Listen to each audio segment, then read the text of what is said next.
Hello and welcome to the virtual live space at the Greens space from WNYC in New York City. I'm Amy Walter with the takeaway. I am not at the Green space at WNYC in New York City, but we are going to all pretend that we are. We have a great session coming up tonight. We are live with three very important people as part of our series called Every Vote Counts. Now, Every Vote Counts is something that we have been doing now. This is our third in the series, in looking at really very basic measure here, how voters are able to cast their ballots freely, fairly, and understand all the rules around them. As you know, life has been completely upended in these last few months of the COVID pandemic. Everything has changed, including the way we think about casting our ballots. There's a lot of information out there that voters need to understand and understand fully in order to feel confident that they're casting a ballot, especially if they cast a ballot early, to understand what the rules are, to make sure they get it in on time. There's also a lot of misinformation that's swirling around there. Some of it is being disseminated through social media. Some of it, unfortunately, is being disseminated by some of the most powerful people in the country, including the President of the United States, who's made some comments about absentee voting, mail voting, that just simply are not correct. So what we're doing with this series is to make sure that every voter is armed with the information that they need. Now, that said, depending on where you live, you should check, make sure that you are well aware of the specific rules in your state. Every state has different rules. Today, we're going to focus, as we have for these last two sessions, on a battleground state. Today, we focus on Wisconsin. Wisconsin has been in the political center of the storm for many, many years. Wasn't just the 2016 election, as we know, which was decided by a very narrow margin. Just a little over 20,000 votes separated Donald Trump, who won the state, from Hillary Clinton. But before that, we had a recall election of a Republican governor, Scott Walker. Scott Walker himself was up for re-election in 2018 and narrowly lost to a Democrat. This year, we know that all eyes are back on this very important state. And all eyes were trained on Wisconsin earlier this spring as one of the first states that voted during the pandemic. In fact, one of the few states that voted in person, or where you saw many people vote in person during the very early stages of the COVID-19 pandemic. And unfortunately for Wisconsin, the images coming out of the state didn't look very good. It was kind of a mess, I guess, is the way to say that, at least in some parts of the state, specifically in Milwaukee, where we saw very, very long lines. We know that many polling places were closed. In fact, it went from over 100 polling places in Milwaukee, the city of Milwaukee, to just a handful.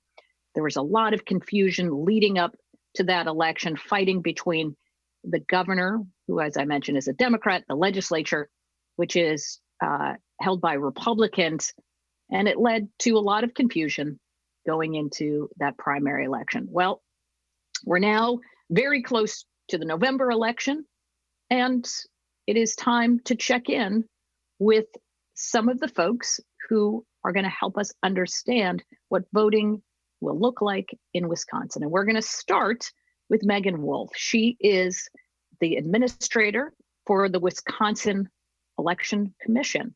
Meagan Wolfe, thanks so much for joining me. Thanks so much for having me. Okay, first we have to start with you explaining what the Wisconsin Election Commission is and what your role is in it. Well, I'd be glad to. So, the state of Wisconsin runs elections quite differently than most other states. So, like you mentioned, every state runs elections very differently. We have different state laws that govern the process. In Wisconsin, how we're different is that elections are administered by the State Elections Commission, and that's a 6 member bipartisan commission appointed by majority and minority state legislative leadership. And then that bipartisan commission appoints the administrator as the chief election official. So that's a title that's usually held by the Secretary of State in most states. And that's me as the administrator. I'm the chief election official for the state of Wisconsin. And I'm required, as is my staff, to be nonpartisan by law. Another way that our state is very different is we also administer elections at the municipal level rather than the county level, which means that we have 1,850 local election officials in each of our cities, towns, and villages, as compared to most other states that operate at the county level, where they might have 50 or so local election officials. So your commission, of which there's, as you said, 6 commissioners, they have been appointed by Democrats and Republicans. Your commission, though, in terms of the staff, like you, are required to try to keep on top of all of those different municipal election offices. How is that even possible? How many staff do you actually have to do this? Well, kind of incredibly, we have fewer than 40 full-time state employees on our staff. And so the ratio to local election officials, our counties also do play a role. So in total, we have 1,922 local election officials to a staff of about 40 at the State Elections Commission. But we really view them as our partners in so many senses of the word. They are our partners in administering elections. We're there to provide training, to help share best practices, to develop technology. But they're the ones on the ground that are really administering elections. And I think in so many ways, our decentralized state can really be a benefit to our voters because the local election officials have such a connection to their local communities. Yeah, tell me how that works. So that being decentralized, you think is more helpful. It would seem, though, that there could be some localities that are very well prepared and everything moves along smoothly, but just down the road or a couple counties over, it may not be as smooth of a process. So how do you guarantee that each of these municipalities is administrating, not just administering the law properly, but is making sure that the process is fluid and fair, and that you feel confident that they're going to be able to handle what's in front of them on election day? So each of our local election officials is required by law to administer the law and to ensure that the process is carried out in accordance with that law. And so while it can be daunting, having 1,922 local election officials, I've also been just time and time again so impressed with their commitment to their job. Over 2/3 of our local election officials are part-time. So this might mean that they work another completely different full-time job, and then they serve as the municipal clerk of their jurisdiction for maybe 5 hours a week. And they have to do other things like licensing, taxes within their communities, in addition to knowing about elections. And so these are incredibly dedicated public servants that are really doing this job to serve their communities. And we find in so many ways that they live up to that, and that they have a remarkable commitment, resiliency to overcome challenges within their communities.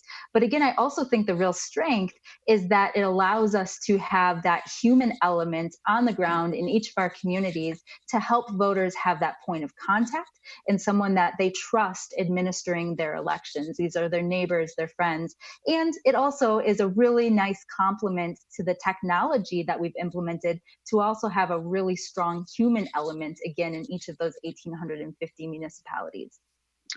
Let's talk about what happened during the primary in April, when we saw the very long lines, of course, in and around Milwaukee. Polling places had been closed and consolidated. Of course, many people were worried about both going to the polls, but also working those polls as volunteers. We know that there was a lot of confusion around absentee ballots. There was fighting with the legislature and the governor.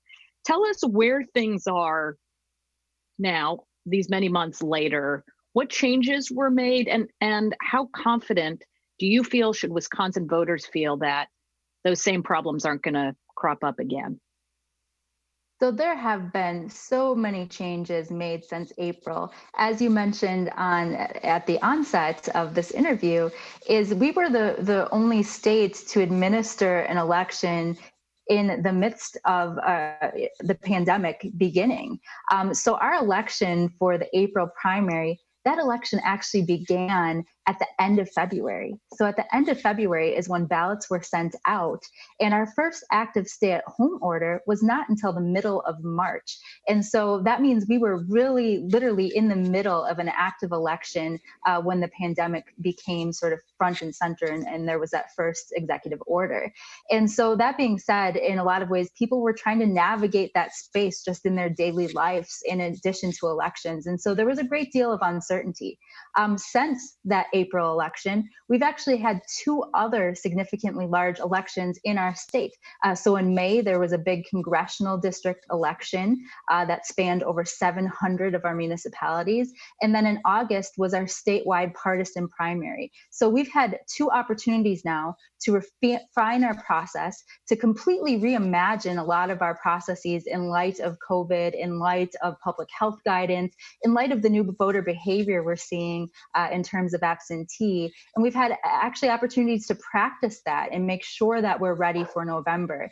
And we even just put out recently a 130-page report showing how the state of Wisconsin is ready for November. We don't think it's enough just to say that we're ready. We wanted to show it by highlighting over 20 program areas where we've made significant improvements along with our local election partners to make sure that we're prepared for this new election environment, for the new voter behaviors that we're going to see as we head into the November election. Well, obviously, you can't go through all 130 pages in the time that we have here, but if you can just point us to a couple of things that you think were the most significant, and if you want to just, again, as many as you want to point out. Absolutely. I think the biggest change is in our preparations for absentee voting by mail. So Wisconsin went from a state where historically about 6% of Wisconsin voters participated using absentee voting by mail. In April, we saw that number reach nearly over 60%. So we went from 6% absentee by mail to over 60% of voters utilizing that option. If we then look at our August statewide election, that number actually increases to closer to 80%. Now, we're a request-based system, so those are voters that chose to exercise their option to utilize an absentee ballot by mail. But we don't really know exactly what the numbers are going to look like for the November election. We know that we're always a fairly high turnout state.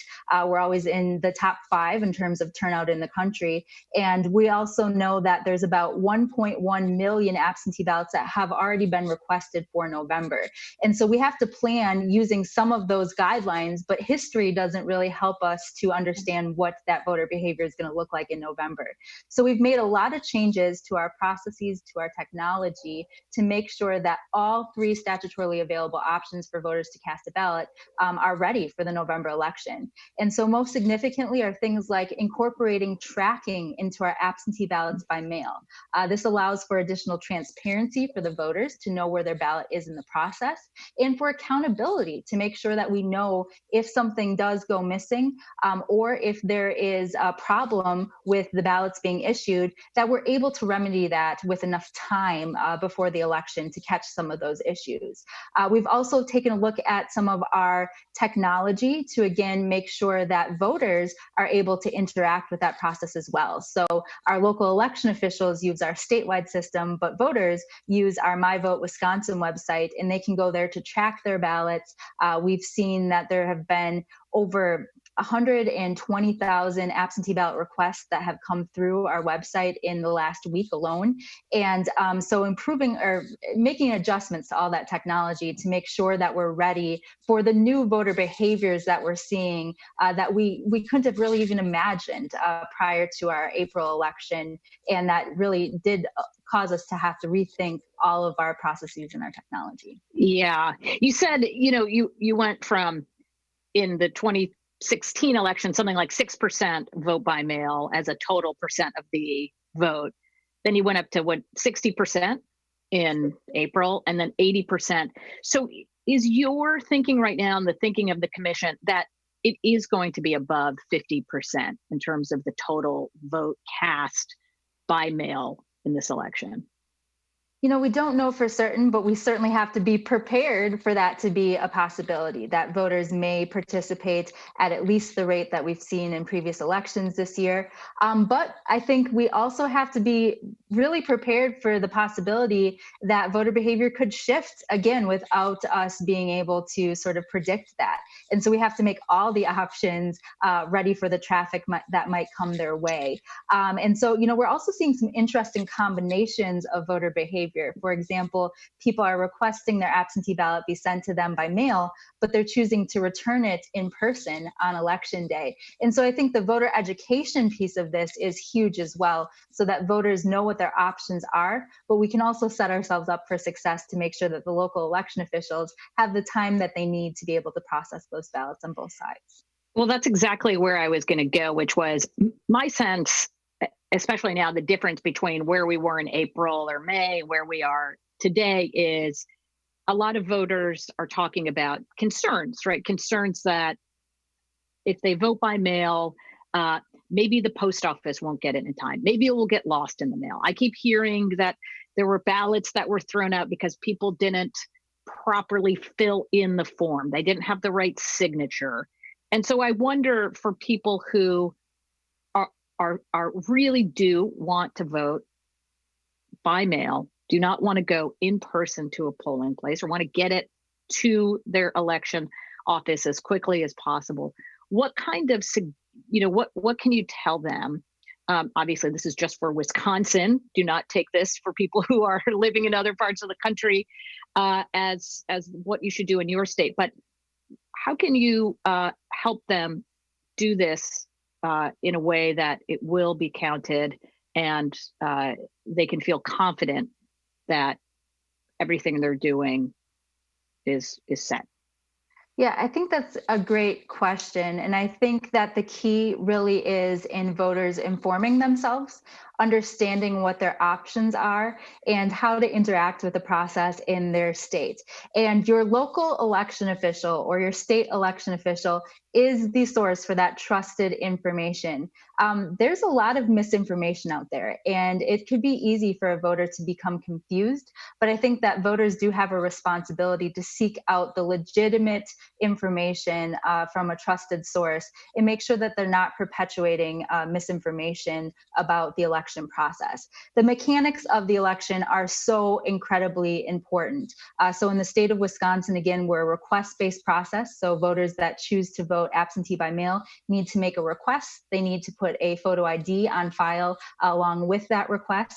And they also have to have a witness sign their certification, and their ballot has to be returned to the polls by election day. Now, we're currently involved in some litigation that may extend that time period for receipt, but all those things vary by state. And so I think seeking out, again, that legitimate information, having a plan as you head into election day. How do you want to cast your ballot? What is the option that's best for you? In Wisconsin, we have 3 options. You can vote absentee by mail. You can vote absentee in person at your local election official's office. And of course, you can vote at the polls on election day. We also have things like same-day registration. Again, those options are all different for voters in different states. But knowing what your options are, understanding what option is going to work best for you, and then coming up a plan so that you can execute that option in time for your ballot to be counted is really, really important for people to be sure that their ballot is going to be counted with the totals on election day. Let's talk about some of those ballots, and again, some concerns that people are having, that whether it's that the ballot literally doesn't make it in time, or somehow through the postal process is lost or discarded. But there was a report by APM looking at the April vote by mail and in your state. And what it found was that about 23,000 ballots were thrown out. They were not counted, mostly because voters didn't do things like fill out the proper lines or have the witness signature in the right place. There's talk now about states like Wisconsin, where we know it could be a very, very close contest, the possibility of thousands of votes being discarded is a real concern for a lot of folks. Can you address that and how that works? Sure. So again, I think this goes back to the having a plan. The more time a voter can have on their side, the more successful they're going to be. So, for example, if you choose to vote absentee by mail, get that request in now. And as soon as you get your ballot, return it. I've actually already returned mine to my local election official for November. And what this does is it allows time for a voter to be notified if there is some sort of an issue. So when your local election official receives back your absentee ballot by mail, they're going to take a look at the certification to make sure that you have all the required elements. If there's some type of an issue, they're able to contact you, let you know what the issue is. We're also able to display that information on the behalf of the local election officials on our website for voters to see. And so, then the voter actually has opportunities to cure it. They can still cancel their ballots and have another one sent to them, or they could cancel their ballot and choose to vote at the polls on election day. But you need time to be able to fix those things and to be able to formulate a backup plan if that's needed. So I think the best advice that I can give to voters is that come up with a plan, execute that plan in enough time that if there is some type of an issue, that you're able to remedy it. Right. So the idea of, holding on, you can hold on to your absentee ballot as long as you want to drop it off at your election office on election day. But if you do that and there's a mistake, there's no way to cure that. Right. It's too late. Exactly. Okay. Even if you got your absentee ballot by mail and you chose to drop it off at the polls on election day, let's say you forgot to have your witness sign. You'd actually have to have your original witness come down and sign the ballot there at the polls in order for that to be counted. You may also have options to be able to cancel that ballot and then vote at the polls on election day, but it gets a lot more complicated and your options are much more limited. In Wisconsin, if you return an absentee ballot, you're not eligible to cancel that ballot after the Thursday before the election, and you're not eligible to vote at the polls on election day. And that's actually going to show on your record on the poll book so that the election official is going to know that. And so, the only way your local election official can help you if there is a problem is if we have enough time. Talk to us a little bit about voting in person. Again, there were many polling places closed down in April. It was at the very beginning of this pandemic, concerns about safety. What is the polling place, the polling in person situation going to look like, especially in places like Milwaukee, where we saw, the most of the consolidation, which really did impact voters of color more than anybody else?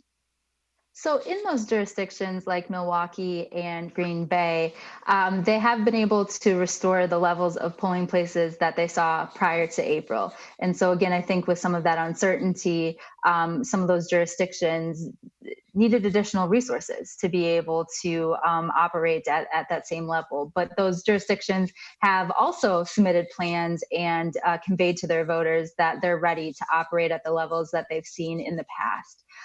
But I think voters should also be prepared to see polling places that are a little different. If you haven't voted at the polls on election day in 2020 yet, we've already sent out all of the supplies to our polling places. So all of our polling places have things like hand sanitizer and disinfectant.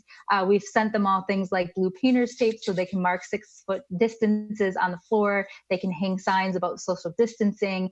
You might see things like,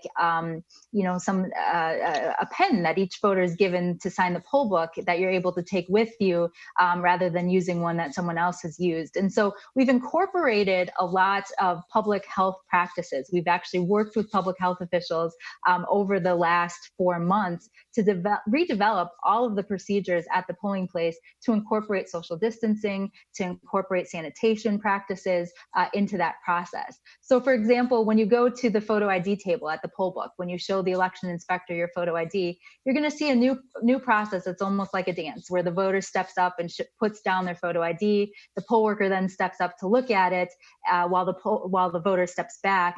And these are all things that you'll see at your polling place, because again, we've had to reinvent what that in-person process looks like for everybody's safety, and to make sure that we're incorporating that public health official best practice into the process. Well, and to your point earlier, people I think are more comfortable and they understand this world that we're living in with social distancing and PPE in a way they didn't in April. So hopefully that also will make a big difference. Meagan, one last question from you. The one other issue in Wisconsin, and this is true in some other Midwestern battleground states, is that the actual process of tabulating those votes that come in early, it can't start until election day. Or is it that the processing of those ballots? When does it start? So if you said you turned in your ballot, does your election office now know that you've turned it in, everything's ready to go, so on election day they count it, or how does that work? Yeah, so I think, that's part of the voter education piece too, is prior to April and absentee sort of being front and center, I don't think people realize that the absentee tallying process, the actual counting those ballots, they actually happen at your polling place. So even if you're not at your polling place, your absentee ballot is sent to your polling place, and your local election official can't start tallying those absentee ballots until 7 a.m. when polls open on election day, because each ballot is assigned a voter number. Your name and your address is stated at the polling place, just as it would be if you were there in person, and then it's fed through the tabulator. So none of that can start before 7 a.m. Because the tallying of the absentee ballots is a publicly observable process, just like election day.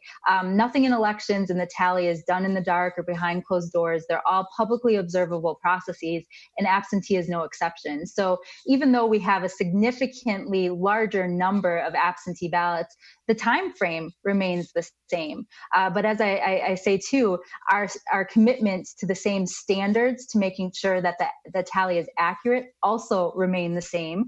And so when you're counting what will be millions of absentee ballots, it should take longer than the tally that we've seen for thousands of absentee ballots in the past, because there's a lot of checks that go into that process to make sure that the law is followed and that each ballot is cast securely and only one ballot can be counted per voter. And so those things take a long time, and it may take a little longer for your local election official to finish that process because they're not able to begin it until 7 a.m. on election day.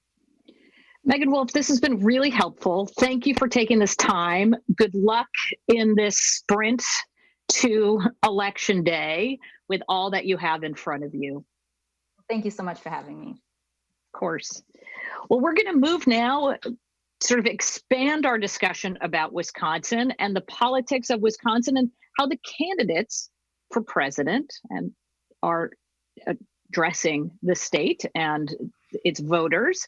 What to look for are two really good political reporters that I want to bring in now. Craig Gilbert is a politics reporter and Washington bureau chief for the Milwaukee Journal-Sentinel, and Laurel White, who's the state capitol reporter for Wisconsin Public Radio and co-host of the WPR Politics podcast. Craig and Laurel, thank you so much for joining me to talk about everybody's favorite swing state, Wisconsin. Absolutely. Yes. Laurel, I want to start with you, maybe where we ended with Meagan Wolfe, where she talked about the fact that these absentee ballots can't start being counted until 7 a.m. on election day. And if, as expected, there are a lot of these absentee ballots being counted all over the state starting at 7 a.m., this is probably going to take a really long time. So is your expectation that we're not going to know who won Wisconsin on election night? Well, I think there are a couple kind of pieces to the answer to that question. And the first is that, obviously the biggest city in Wisconsin is Milwaukee. The head of elections in Milwaukee has said that she is pretty confident that they are going to have their results counted in the city the evening of election day, election night. I think she said by sunrise the next morning, she's hoping to have those totals in. So that's at least the goal. that Milwaukee is putting forward right now, which I think is an important thing to note. I think the other part of the answer has to do with the pending lawsuit that has to do with election laws in Wisconsin. So we just got a ruling in that yesterday. And as of right now, there is a stay pending an appeal that would allow ballots to be accepted by clerks for 6 days after Election Day. And of course, if that happens, if that goes forward, is allowed to, go into effect, we're not going to have a final call until all of those ballots are accepted, of course. Right. And then there's the potential for a legal fight over ballots, and they're postmarked, right? Because they will have to still be postmarked on Election Day, and you can see that kind of going forward. Craig, let's step back even further. You study Wisconsin politics like no one else. And if you can help us understand, why is it that Wisconsin has been so close in these last few elections? There were times, especially during the Obama era, when it seemed like it was a pretty safe Democratic state, at least at the presidential level. But man, that state has been split very closely since then. Yeah, I think a lot of people have now come to look at those Obama elections as outliers, because Wisconsin performed a lot better for Obama than the nation as a whole. I mean, he won by 14 points in 2008, and he won by 7 points in 2012. And then the two elections before that, the two Bush elections, the two W. Bush elections, were decided by less than a point. And of course, the 2016 election was decided by less than a point. I'm pretty sure Wisconsin's the only state that's had three presidential elections decided by less than a point in the last 20 years. So I think that's, those results, tell us, I think, more about where Wisconsin is than the Obama elections. So what is it that is happening? Where do things stand in the state right now? You've been writing a lot about polling in the state, specifically the Marquette University Law School poll. What is that telling us about the state of the race and where each candidate needs to be focusing in these last few weeks here? So it's telling us, first of all, that it's a pretty stable race. I mean, we're all used to now thinking about, seeing a very stable campaign in a very unstable world, and the numbers don't change very much from month to month. There are fewer undecided voters than there were 4 years ago. There are fewer voters that hate both candidates, which were kind of a volatile, unpredictable factor in the last election. And I think what it tells us about Joe Biden's lead in the state, which kind of ranges from about 4 points to 6 or 7 points in most of the public polls, is that where you see Donald Trump seemingly underperforming his 2016 vote is in, probably the two swingiest parts of Wisconsin, which is sort of western Wisconsin and then kind of northeastern Wisconsin, the region kind of emanating from Green Bay. Southern Wisconsin, the Milwaukee and Madison areas are kind of doing what they did 4 years ago, kind of what you'd expect them to do. But it was sort of those other areas of the state where Donald Trump really won the election and really surged. And so he's winning, northern and central Wisconsin, but some of those regions he's not winning by the same margins. And if you look at it in demographic terms, he had massive margins among kind of rural white voters and blue collar white voters. There's a lot of them in Wisconsin. His margins are not as massive this time around in the polling. So we'll have to wait and see whether that pattern holds on Election Day. Laurel, what can you tell us about that other part of the state? We talk a lot about Milwaukee and the role that it did or didn't play in 2016. Nationally, a lot of Democrats look at what happened in Milwaukee. That turnout was down there, specifically turnout among African-American voters, and wonder if that is going to be a problem once again for the Democratic nominee, Joe Biden. What are you seeing and hearing? Well, we know ahead of the COVID-19 pandemic that voter turnout efforts were going to be a major element of the Democratic strategy in Wisconsin. So there were a number of advocacy organizations, a number of groups, partisan groups, that were set to kind of, hit the road in Milwaukee and kind of go door to door and do a lot of knocking and doing a lot of rallies and kind of in-person events, right? Those things we can't do anymore to encourage people to turn out and to get new voters on the voter rolls in Wisconsin. So there's been kind of a shift in how Democrats are approaching that. It's certainly still a goal, right, to kind of overcome that lagging that they had in 2016, but they're doing it in a different way. I've talked to some folks that are doing voter registration efforts in kind of in a drive-through way, where they come up and, you still have that limited in-person contact, but not quite the same. But also just using personal networks in a way that they haven't before, doing texting. We've become very familiar with that this election cycle, of course. So still definitely a goal, but kind of a different approach. Was it a problem for Democrats that the convention in Milwaukee didn't happen? Did that take some of the wind out of the sails, not just for Milwaukee, but just overall a sense of from Democrats in the state, like, we're going to be everything for a week? I don't think Wisconsin feels like it's not in the limelight, or that Wisconsin isn't getting attention. We're pretty good at that. I think there's obviously a difference, right? If the convention had happened as we expected it to, there would have been that opportunity to really energize and galvanize Wisconsin voters, for them to be able to attend that in person, to experience that, to sort of feel the emotional ripple effect, I guess, of the event. And that certainly wasn't here.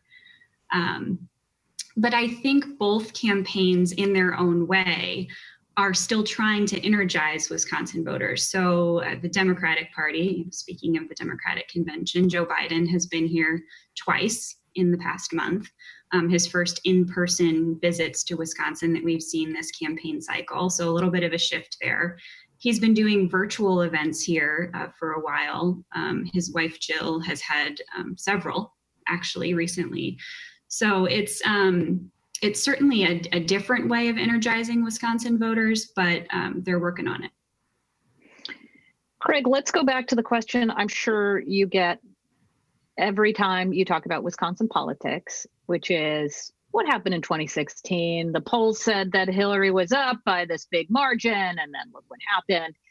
And how confident should we feel that what we're seeing in the polling data now is actually what's really happening? And it sort of gets to this question. I want you to answer that. It's sort of the question about whether what we're seeing in, as you said, this sort of movement away from Donald Trump in small town, rural parts of the state, whether that's just at this moment, and it could reverse itself on election day. So, when people talk about this nationally, what went wrong in the battleground states with the polling, a lot of the focus has been on the fact that a lot of state polling didn't wait for education. And we know what a big deal education is as a kind of dividing line between the parties. That was not really the explanation or the story in Wisconsin. The kind of, main, most frequent pollster in Wisconsin, the Marquette Law School, always waited for education. But there's a lot of evidence that what happened there was kind of what I alluded to earlier, was you had a sizable, 20% or more of the electorate that said they didn't like either candidate, but according to the exit poll, swung overwhelmingly to Donald Trump. And that happened late and wasn't captured in the polling. So that's sort of our best explanation right now for what happened in that particular poll, which did show Hillary Clinton up by like 6 points, 8 days out from the election. So when you look at the polling this time around, there's always that caveat and that nagging concern in the back of your head about whether it will turn out to sort of, kind of be a good guide or not. But again, the fact is there's fewer undecided voters. There is, a lot less volatility in the race. We're almost certainly not going to have the number of third-party votes cast as were cast 4 years ago. And again, there's been a lot more polling in Wisconsin. I mean, there's a lot of polling being done by different organizations using different methodologies, and they're really kind of telling the same story. I mean, right.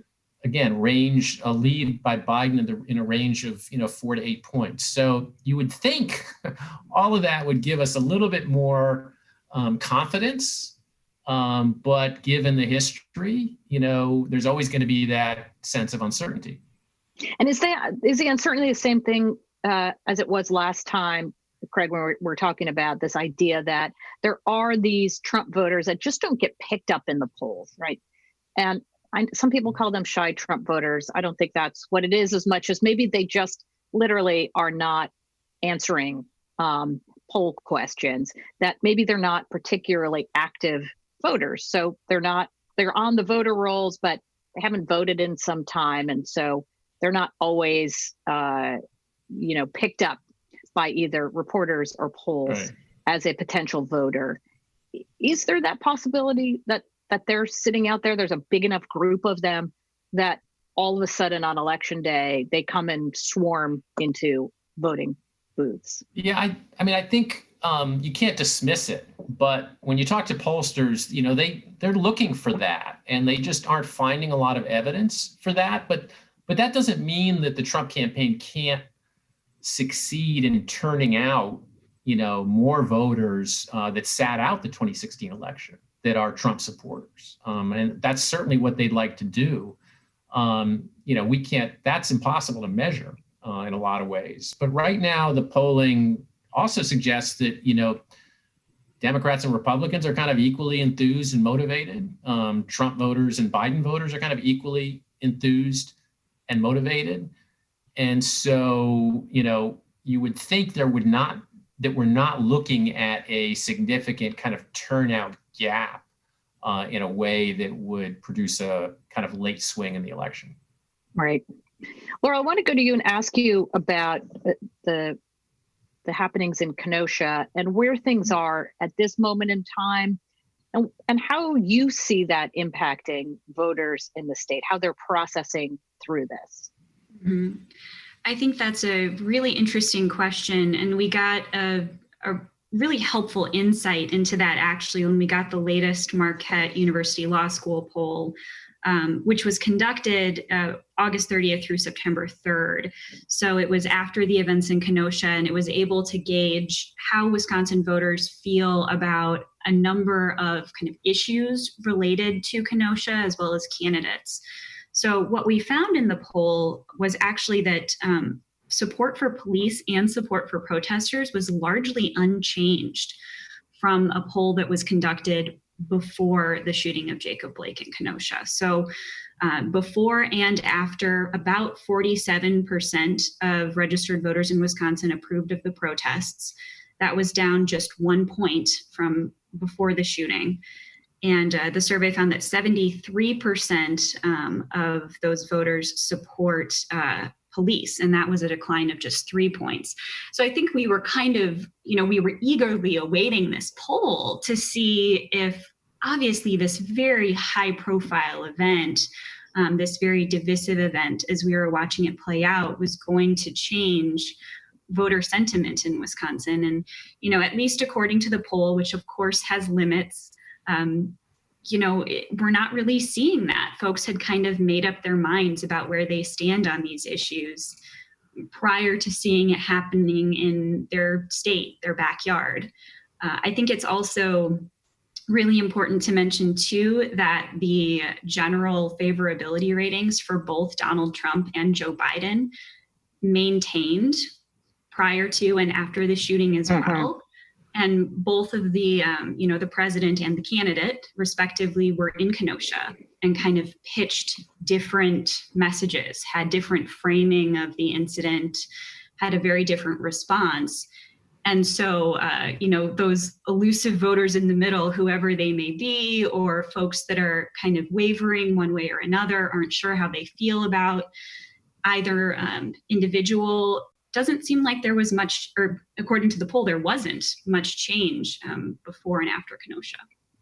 But to your point, too, for those voters who don't know who they're voting for, they got two very different perspectives from the two men running for president, right? Mm-hmm. About what happened in Kenosha, what it represents more fully. Talk to us too about, I think of Milwaukee when I think about Wisconsin, but I also think of Dane County, Madison, and the University of Wisconsin providing a lot of voters. I remember in 2016, again, it's always in hindsight, all of this stuff, it looks like, oh, it's so prescient, if only I listened. But anyway, getting reports from the University of Wisconsin, people who are on campus and around Madison saying, man, there is just no enthusiasm here for Clinton, for Democrats, just feels really dead. Now you have a point in time where there is no campus to speak of. People are not milling about on campuses. I'm assuming a lot of this is done virtually, the actual college courses. So what do you think that means to not have the University of Wisconsin and all of its students on campus on election day or the weeks leading into election day? Well, it's certainly a difference. We do have students here in Madison. They did come back, and the start of the school year was in person. Since then, the UW-Madison has shifted to virtual instruction because of a flare-up of COVID-19 cases, and students were given the option to go home. We don't have hard numbers, or at least I don't have hard numbers right now of how many students chose to leave Madison, but I know that there is a fairly high-profile sort of disagreement right now between UW-Madison leadership and Dane County leadership about students being in the community and their behavior in regard to COVID-19, sort of mask wearing, going to bars, maybe being out, milling around campus a bit more than they should be right now. So there's certainly not going to be the sort of rallies and events in Madison that we've seen in previous elections. I'm thinking, Bruce Springsteen and Barack Obama. That's not going to be the case this year. But there are still students in Madison, and I think the enthusiasm is, we've seen from polling that the enthusiasm might not be at the same level for Biden than it has been for some other Democratic candidates in the past. But I think it's interesting to note that there isn't that third party element this year in the same kind of robust way that we've had in the past. And Jill Stein did net more votes in Wisconsin than Hillary Clinton lost by in the state. So I think kind of the absence of any sort of Green Party conversation on campuses, which we do see sometimes, of course, might contribute to how turnout looks there. Really good point. And Craig, I'm going to end this with you. If you can tell us, as we're watching on election night, obviously we'll be talking a lot about Wisconsin. How are you watching election night in Wisconsin? I know after we spent all this time talking about, we may not know exactly because we're waiting on ballots, we're waiting for this court decision, but when would you feel confident as you're seeing returns come in about who is likely to win the state? So what are you looking for? If this court ruling is not overturned, it's actually going to be election week. That's right. And I think what would happen is we get, most of the numbers on election night and election the morning after. But then, you could get 5-6% of the vote trickling in the 6 days afterward. The count's going to be unfolding over those days in real time. So it's just purely a function of how close it is. If it's really, really close, people aren't going to feel very comfortable calling it. If it isn't, I think there's a lot of good numbers crunchers out there who are going to be able to look at the geographic patterns and have a pretty good idea what's going on. I mean, the first thing I'll be looking for is, I think, Donald Trump, first order of business, he needs to kind of replicate those freakish margins he got in outlying parts of the state. And if he doesn't do that, or if he's not doing that, that would be a real sign of trouble. And then if he is, then you start to look at, turnout in the city of Milwaukee. You start to look at, the Republican suburban counties outside Milwaukee. I think the most predictable thing in the Wisconsin political map is that Dane County is going to generate a massive landslide margin for the Democrats. But all these other things are kind of X factors. And Western Wisconsin is a really big X factor because it's very swingy, and it swung hard for Trump, but it swung back in the midterms to some degree. And so there's a lot of pieces to the puzzle. Well, I'm looking forward to election night. I'm not trying to wish us away for these next few weeks, but I'm really excited to listen to both of you, Craig Gilbert, Laurel White, as you report on all things Wisconsin and Wisconsin politics for these last 6 weeks. Thanks so much for joining us. Really appreciate it. Great to be with you. Well, everyone, we did this. Yeah, after, thanks so much.